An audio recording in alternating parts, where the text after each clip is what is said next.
नमस्कार, उत्तराखंड समाचार में आपका स्वागत है। मैं हूं शैलेंद्र भंडारी। आइए नजर डालते हैं आज की पहली बड़ी खबर पर। उत्तराखंड सरकार किसानों की आय दोगुनी करने और कृषि कार्यों को बढ़ावा देने की दिशा में कई योजनाएं चला रही है। हालांकि सहायक कृषि अधिकारियों की बड़ी संख्या में पद खाली होने से योजनाओं का प्रभावी क्रियान्वयन नहीं हो पा रहा है। वर्तमान में कृषि विभाग में सहायक कृषि अधिकारी वर्ग 1, 2 और 3 के कुल 1120 स्वीकृत पदों में से 638 पद खाली हैं। कृषि मंत्री गणेश जोशी ने कहा कि भर्ती प्रक्रिया शुरू की गई थी, लेकिन हाईकोर्ट के आदेश के कारण प्रक्रिया पूरी नहीं हो पाई। अब हाईकोर्ट से अनुमति मिलने के बाद जल्द ही रिक्त पद भरे जाएंगे। नैनीताल के सूखाताल क्षेत्र में जल संस्थान के पंप हाउस से क्लोरीन गैस के सिलेंडर का रिसाव हुआ, जिससे भगदड़ मच गई। गैस की गंध से कई लोग प्रभावित हुए और उन्हें अस्पताल में भर्ती कराया गया। प्रशासन ने सावधानीवश 100 लोगों को क्षेत्र से हटाया और 3 गंभीर रूप से प्रभावित लोगों का इलाज जारी है। एसडीआरएफ और एनडीआरएफ की टीम मौके पर सक्रिय है और स्थिति अब नियंत्रण में है। उत्तराखंड के बद्रीनाथ और केदारनाथ में सीजन की पहली बर्फबारी हुई, जिससे पहाड़ी इलाकों में ठंड बढ़ गई। भारत चीन सीमा पर भी भारी बर्फबारी हो रही है। मौसम विभाग ने अगले 36 घंटों तक बारिश और बर्फबारी का अनुमान लगाया है। उत्तराखंड में लगातार हो रही भारी बारिश के चलते कई जिलों में रेड और ऑरेंज अलर्ट जारी किया गया है। देहरादून, हरिद्वार, नैनीताल और उत्तरकाशी जिलों में रेड अलर्ट और टिहरी चमोली में ऑरेंज अलर्ट जारी किया गया है, जिसके चलते आज 13 सितंबर को स्कूल में अवकाश घोषित कर दिया गया है। मौसम विज्ञान विभाग ने 14 सितंबर तक बारिश के जारी रहने की संभावना जताई है। उत्तराखंड में बढ़ते अपराध और डेमोग्राफिक बदलाव को लेकर कांग्रेस ने धामी सरकार पर निशाना साधा। कांग्रेस उपाध्यक्ष सूर्यकांत धस्माना ने राज्य की मौजूदा स्थिति को चिंताजनक बताते हुए डेमोग्राफिक बदलाव पर श्वेत पत्र जारी करने की मांग की।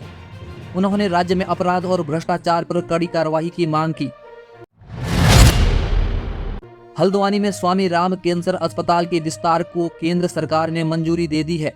इस परियोजना के तहत 196 बेड का अस्पताल बनाया जाएगा, जिसमें कैंसर की सभी आधुनिक जांच और इलाज की सुविधाएं उपलब्ध होंगी। पहले चरण में वार्ड और सर्विस ब्लॉक का निर्माण होगा और दूसरे चरण में डायग्नोस्टिक ब्लॉक समेत अन्य विभाग स्थापित किए जाएंगे। उत्तराखंड के प्रमुख पर्यटन स्थलों जैसे मसूरी और नैनीताल में जाम की समस्या को दूर करने के लिए ट्रैफिक निदेशालय क्लाउड पार्किंग योजना लाने की तैयारी कर रही है।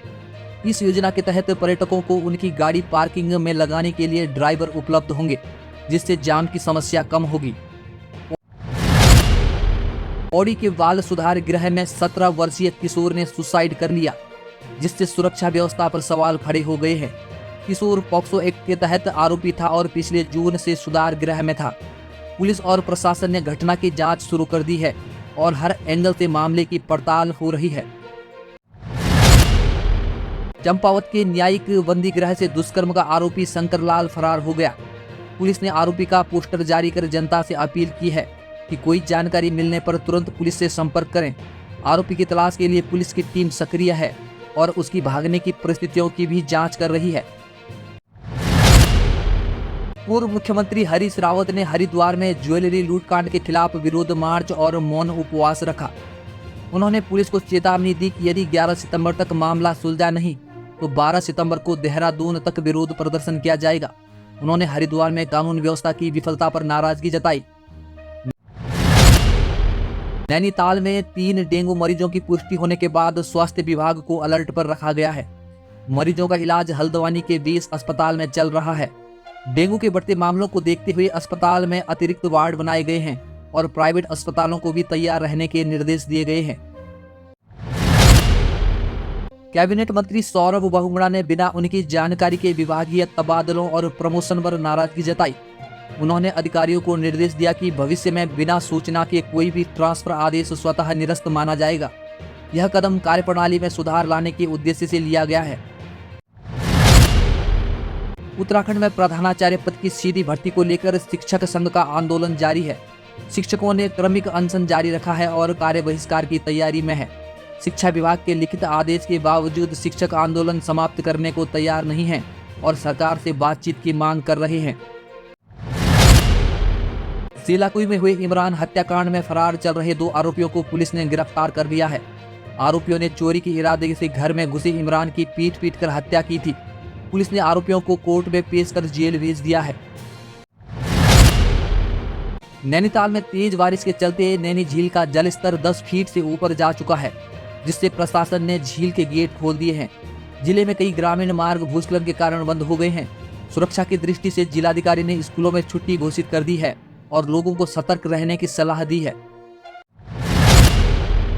देहरादून आरटीओ प्रवर्तन अधिकारी शैलेश तिवारी ने स्कूल वाहन चालकों और संचालकों के साथ एक महत्वपूर्ण बैठक की, जिसमें बच्चों की सुरक्षा सुनिश्चित करने के लिए कई निर्णय लिए गए। बैठक में चालक के लाइसेंस और आधार कार्ड के सत्यापन के निर्देश भी दिए गए। साथ ही सभी स्कूल वाहनों पर चालक और स्वामी के नाम और मोबाइल नंबर अंकित करने की अनिवार्यता लागू की गई है। बच्चों की सुरक्षा के लिए स्कूली वाहनों में केबिन और छात्राओं के बीच पार्टीशन लगाने के निर्देश भी दिए गए। अक्टूबर में स्कूली वाहन चालकों के लिए एक ट्रेनिंग कार्यक्रम का आयोजन किया जाएगा, जिसमें बाल मनोविज्ञान और सुरक्षा के बारे में जानकारी दी जाएगी।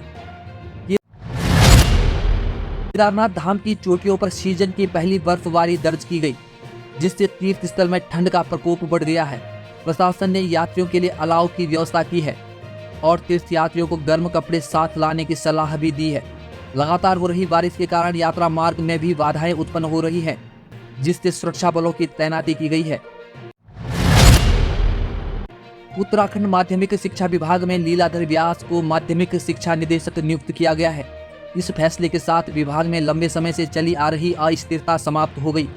इससे पहले जूनियर अधिकारी को नियुक्त करने पर सवाल उठाए गए थे, जिसे अब सुधार लिया गया है।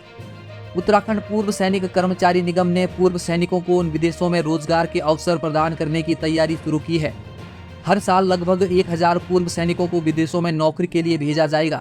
इसके लिए उपनल को सरकार द्वारा राजपुर रोड में 30 साल की लीज पर जमीन भी आवंटित की गई है, जहां नया मुख्यालय बनेगा। नैनीताल बैंक ने प्रोविजनरी ऑफिसर और अन्य पदों के लिए एडमिट कार्ड जारी कर दिए हैं। उम्मीदवार बैंक की आधिकारिक वेबसाइट से अपने एडमिट कार्ड डाउनलोड कर सकते हैं। इसके लिए उम्मीदवारों को अपने पंजीकरण आईडी और पासवर्ड का उपयोग करना होगा। दक्षिण रेलवे ने खेल कोटा के तहत विभिन्न तकनीकी और गैर तकनीकी पदों पर भर्ती के लिए आवेदन आमंत्रित किए हैं। 10वीं और 12वीं पास उम्मीदवार 6 अक्टूबर 2024 तक आवेदन कर सकते हैं। गुरुवार को सोने की कीमत 250 रुपये घटकर 74,350 रुपये प्रति 10 ग्राम हो गई, जबकि चांदी की कीमत में 2,000 रुपये की वृद्धि हुई। पिछले 3 सत्रों में चांदी में 3,200 रुपये की बढ़ोतरी देखी गई है। अंतर्राष्ट्रीय बाजार में सोने और चांदी की कीमतों में उछाल दर्ज की गई। गुरुवार को सेंसेक्स और निफ्टी ने 1.5% से ज्यादा की तेजी के साथ नए रिकॉर्ड बनाए। अमेरिकी मुद्रास्फीति के आंकड़ों के बाद विदेशी निवेश में बढ़ोतरी की उम्मीदों के चलते बाजार में यह उछाल देखा गया। इस तेजी के चलते बीएसई पर सूचीबद्ध कंपनियों की बाजार पूंजीकरण 467.36 लाख करोड़ रुपए तक पहुंच गई है। दर्शकों, ये थी आज की बड़ी सुर्खियां।